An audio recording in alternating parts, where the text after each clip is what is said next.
మన ప్రభువైన యేసుక్రీస్తు అతి పరిశుద్ధ నామములో అందరికీ వందనములు. దేవుని వాక్యము ద్వితీయోపదేశ కాండము 32వ అధ్యాయము 4వ వచనము.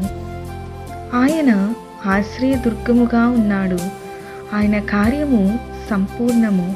ఆయన చర్యలన్నీ న్యాయములు. ఆయన నిర్దోషి అయి నమ్ముకొనదగిన దేవుడు. ఆయన నీతిపరుడు, యథార్థవంతుడు. మరియు కీర్తనలు 18వ కీర్తన 30వ వచనము. దేవుడు యథార్థవంతుడు.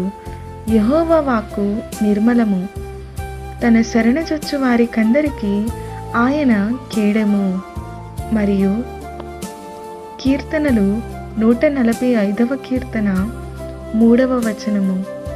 యెహోవా మహాత్యము గలవాడు. ఆయన అధిక స్తోత్రము నొందదగినవాడు. ఆయన మహాత్యము గ్రహింప శక్యము కానిది. ఆయన నిర్దోషి అయి నమ్ముకొనదగిన దేవుడు. ఆయన నీతిపరుడు, యథార్థవంతుడు. ఆయన మహాత్యము గలవాడు. ఆయన అధిక స్తోత్రము నొందదగినవాడు. ఆయన తన శరణజొచ్చు వారికందరికీ కేడెము. దేవునికి మహిమ కలుగును గాక. ఆమేన్.